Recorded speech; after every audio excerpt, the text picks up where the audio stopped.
sheepdog is very important because he helps protect the sheep from the people, from the wolves that are crawling around. He helps lead them in the right direction. He's the first one to follow after the shepherd. And the sheep follow the dog. I don't know. Biblically, theologically, that may not make any sense to anybody else, but hey, I'll take it. I'll wear that name with pride. With pride? In the same way, and when the chief shepherd appears, you will win the crown of glory that never fades away. If we do this right, if Chuck and I do this whole pastor thing, shepherd thing right, PC, we're going to get a crown of glory. Not now. Not now. Not at all. But when the chief shepherd appears, we'll get a crown of glory. But here it is. That's our job. You guys have a job too. He also talks to the younger ones. In the same way, you who are younger, accept the authority of the elders. And all of you clothe yourselves with humility. Here's the kicker. This is the problem we all have, that I have, is submitting to somebody else's authority when we think we know what we're doing. When we think we have the right way. And yes, you may be smarter than your boss. You may be smarter than the people over you. I'm not going to disagree with that. But humility comes in when you set aside your will, your desires, your plans, and submit yourself to those ahead of you. This is something I struggled with a lot. We could be pig-headed, mule-headed, and stubborn. And we could want our way above everybody else's way. We could be right. But when we force our rightness over over our elders, the people who are above us, then we're wrong. When we don't submit to our elders, we're wrong. So everybody do what I tell you to do. No, I'm just kidding.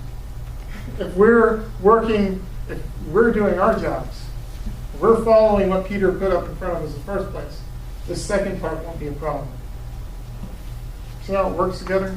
If we're not compelling you, you're willing, and you willingly follow after your leaders, then everything works well. And then it says, clothe yourselves in humility in your dealings with one another, each other. It's hard, right? You're on the same plane. If you're on the same plane as somebody, you don't want to be humble before them.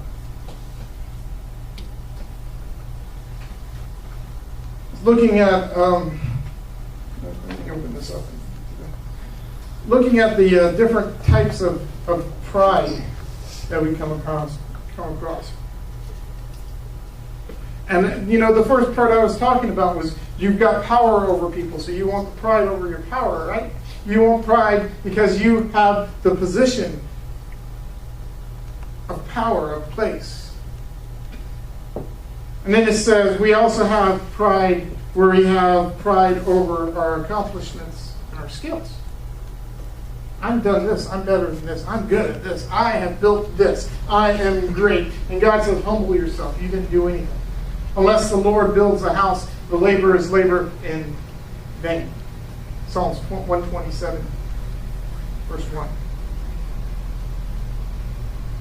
We glory over the fact that I have done these great things. I have done these marvelous things. I can do all these beautiful things. Look at me. I'm better than so-and-so. We also can find pride in our problems. What? Does that make sense? I find pride in my problems. I can be proud of the things that are wrong in my life. I can be proud of the issues I got. I've got more issues than you. Let's compare. You can tell who these people are because every time you talk to them, they've got a list. You're afraid to ask them, how are you doing today? Most of us will just say, fine. Right? Even if you're not fine, you say, I'm okay. I'm fine. But there are those rare people like, how you doing today? Well, let me tell you, my bursitis is flaring up. My dog just got run over by a car. He's going to be in the hospital for 14 days. I hope he's going to be okay. Could you pray for him? And then my car's about to break down. And they go through the list of everything that's wrong in their lives. So to the point where we walk in the door and you're like, I don't want to talk to you. It's like, oh, it's you.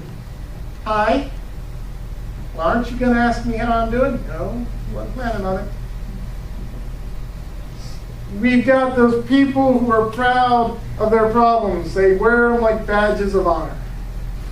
And then we got those people who are so proud that they can handle their problems themselves, right?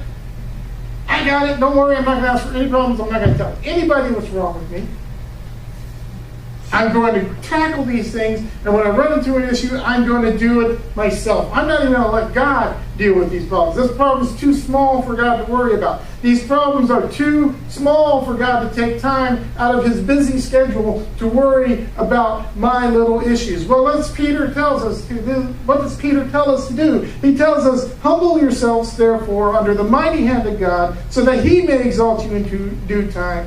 Cast all your anxiety on him because he cares for you. You know what the Greek word for all is, and you know what it means?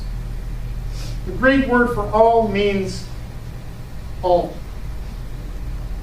Every single problem, every single issue. It doesn't matter if you think you can handle it yourself. It doesn't matter if you are wearing your problems as badges of honor. He says everything that concerns you concerns him. Every issue you have, God cares about. It doesn't care how big it is. We are good at handling God, giving God the big problems, right? My car is broken down. I'm going to pray to God he's going to handle it. My mom's in the hospital. I'm going to pray to God he's going to heal her. I don't have enough money to buy something. Well, I'll figure out how to get it myself. Or this thing is broken. I get a little sniffle. I'll be okay, God. I can handle this myself. Our God is big enough to handle our small problems. Sometimes our God is too small to handle our big problems. He can only handle big problems. He can't handle small problems. No. Our God is big enough to handle every problem. He says, cast all your anxieties onto him. Everything that's causing you angst and issues and nervousness and fear, give it to God. And he says he will take care of it. Humble yourselves under his mighty hand, and he's going to lift you up. Cast all your cares upon him because he cares for you. God loves you. God loves you. God loves you. God loves you. God likes you. God likes you. God likes you.